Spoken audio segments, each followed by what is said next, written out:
Wham Bam Bambi. The birds and the bees. Cuckoo Cachoo. Bow Chicka Wow Wow. And that's what we're talking about. And since I'm trying to keep this mostly family friendly, that's what we're going to say when we're referencing the beauty of procreation. Because today we're talking about the film One Night Only, which comes out later this week. You're cute when you're nervous. I'm not nervous. Then you're just cute. I had seen trailers for this film.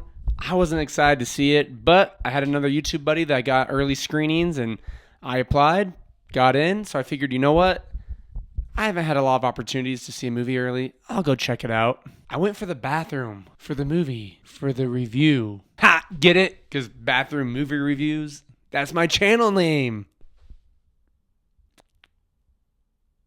This film stars Monica Barbaro. You might recognize her from Top Gun Maverick, the movie about Bob Dylan, which I'm forgetting the name of, and Callum Turner, who I mainly know as Newt.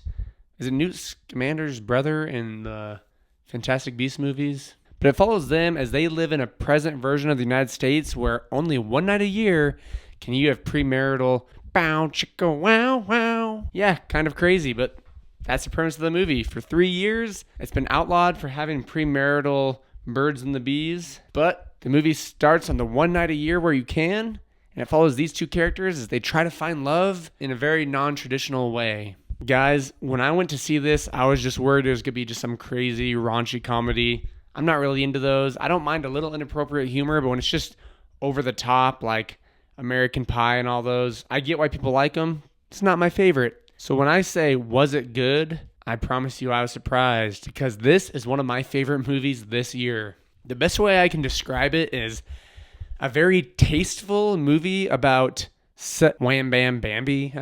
It really wasn't that bad.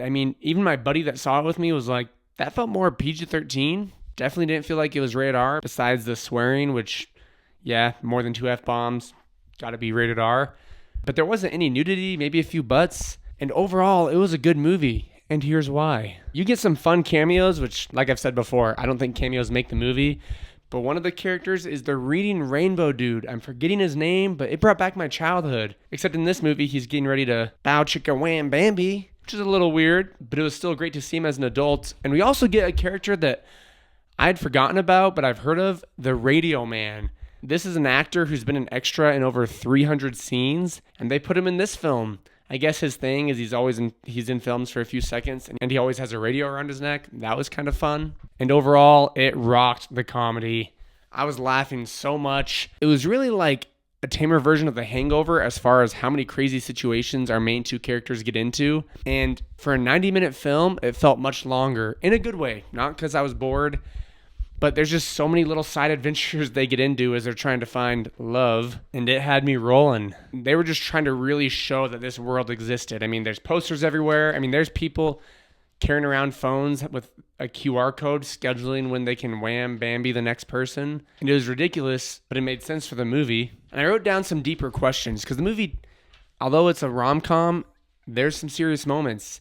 It really makes you think of what does it mean to have those type of relations with someone or to be close with someone? And it doesn't get religious. It's not saying if it's right or wrong to cuckoo cachoo. But for some, is it special? For others, is it a one-off thing? Are they okay with that? Is it emotional because it's a one-off thing that night? Or can there be more to it? And as a religious guy, obviously I have a biased view, but from a non-religious standpoint, they did such a good job at capturing both sides about hooking up or wanting something more and not just wanting to do the deed and go on. And they ended it in a way that really makes you think about both sides. And I love that. It was actually a pretty mature movie for a movie about canoodling hard.